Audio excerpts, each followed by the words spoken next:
Donetsk में रूसी सैन्य ठिकानों पर हमले की खबर है। यूक्रेन ने रूसी सेना पर किया अटैक। वॉर फ्रंट पर रूसी सैनिकों को बनाया है निशाना। पिन पॉइंट हमले में रूसी सेना को बड़ा नुकसान हुआ है।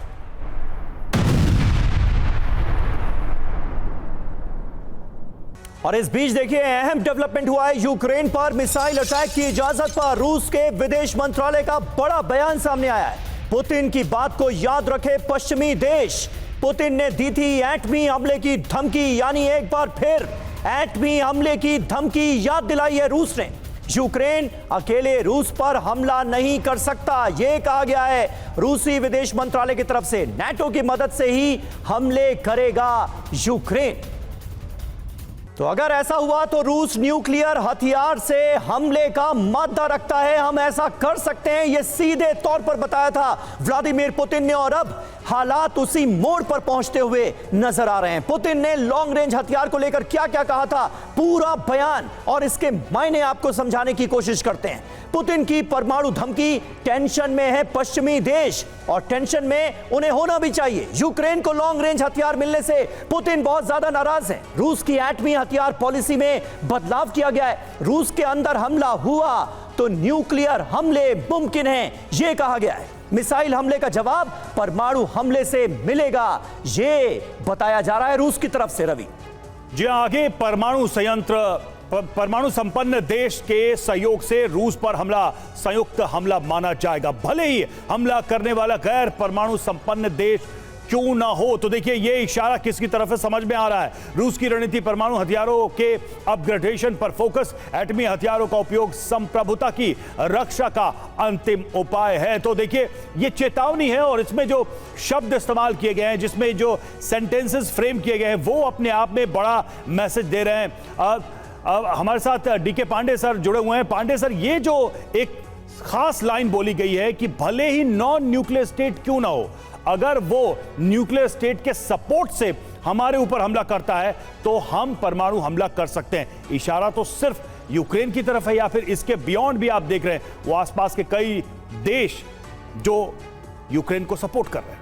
देखिए, बहुत ही महत्वपूर्ण बात है कि जो लंबी दूरी की मारक मिसाइलों का अनुमति दी है अमेरिका ने, उसके बाद थोड़ा समीकरण में परिवर्तन आए हैं। ध्यान रहे, युद्ध 2 वर्ष से लंबी अवधि की तरफ जा रहा है और क्या होना है आगे अभी काफ़ी अनिश्चित दिख रहा है। ट्रंप के आने के बाद खाना की आशा की उम्मीद दिख रही है, लेकिन लॉन्ग रेंज अगर वो रियली यूज़ करते हैं ATCM army tactical missile systems को अगर यूज़ करते हैं, जिसकी की मारक क्षमता 190 माइल्स है, यानी कि लगभग 380 के आसपास किलोमीटर के आसपास दूरी है, जिसमें कि वो किसी को टारगेट कर सकते हैं। हालांकि कहा जा रहा है कि ये मिसाइल की जो रशिया के बाहर यानी कि कर्स्क क्षेत्र में ही इसको अनुमति दी गई है। खार्किव में जहाँ पर रशिया ने कब्जा कर रखा है, खार्किव ध्यान रहे कि दूसरा बड़ा देश है, दूसरा बड़ा शहर है यूक्रेन का, वहाँ पर रशियन ने काफ़ी ज़बरदस्त कब्जा किया हुआ है। वहाँ पर जो है आर्मी टैक्टिकल मिसाइल सिस्टम को यूज़ करने की अनुमति नहीं दी गई है।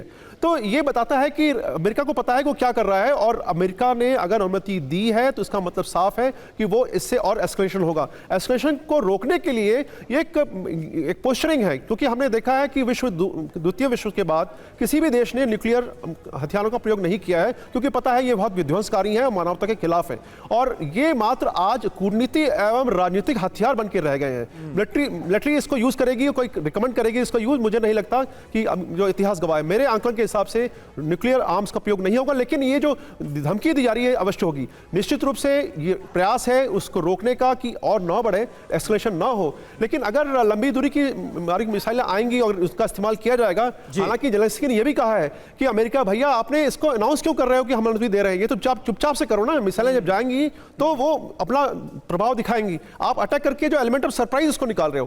तो बड़ा साफ इसका मतलब है कि ये जो बात कही जा रही है कि लंबी दूरी की हमने छूट दे दी है, ये सब जो है इसका स्ट्रेटेजिक इसका मीनिंग है, आइडियोलॉजी है कि हम किस प्रकार से पोस्चरिंग दिखा रहे हैं कि हाँ हम आप इसको रुकिए, आप न्यूक्लियर आर्म्स बिल्कुल। और इस पोस्चरिंग में जिस बात का आपने जिक्र किया, मानवता का, ह्यूमैनिटी का, मुकेश जी, ऐसा लगता है कि वो बहुत पीछे छूट चुकी है। तमाम अंतरराष्ट्रीय नियम कायदों को तो दरकिनार होते हुए हम अपनी नजरों के सामने देख ही रहे हैं, लेकिन खास करके कि अभी इस बड़े कदम के पीछे जो बाइडेन जाते जाते यूक्रेन में जो कुछ करना चाह रहे हैं, रूस को जिस तरह से डराने की कोशिश करते हुए वो नजर आ रहे हैं, उकसाने की कोशिश करते हुए वो नजर आ रहे हैं, इसके पीछे अमेरिका का सीधा मोटिव क्या नजर आता है आपको? चाहता क्या है अमेरिका?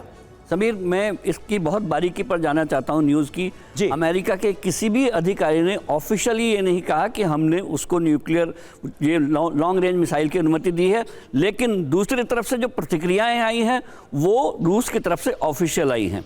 यानी कि अमेरिका एडमिनिस्ट्रेशन ये चाहता था कि रूस की क्या प्रतिक्रिया होगी इस फैसले पर, उसको ऑफिशियली हासिल कर लिया जाए, और वो बहुत हद तक कामयाब रहे। लेकिन मैं जनरल पांडे से थोड़ा सा असहमत हूँ कि परमाणु युद्ध नहीं हो सकता।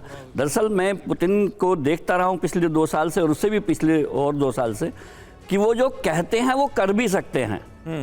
हम लोग 2 साल पहले और उससे 6 महीने पहले सोचा करते थे कि रूस कभी भी यूक्रेन पर हमला नहीं करेगा और ये सिर्फ धमकियों तक बात सीमित रखेंगे पुतिन, लेकिन हम गलत साबित हुए। उन्होंने कहा था कि युद्ध लंबा चलेगा और हम तब तक युद्ध लड़ेंगे जब तक कि यूक्रेन को घुटनों पर नहीं ला देंगे, और हमको लगता था कि 15 या 20 दिन तक ये युद्ध चलेगा, लेकिन पुतिन ने जो कहा वो सही साबित होते रहे।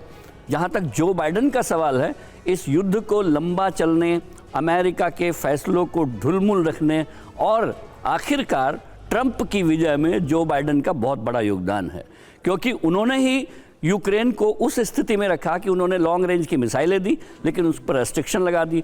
उन्होंने F-16 फाइटर दिए लेकिन वो इतनी देर बाद दिए कि उनका असर ही खत्म हो गया। हिमास उन्होंने दिए लेकिन उसके रेस्ट्रिक्शन लगाए रखे।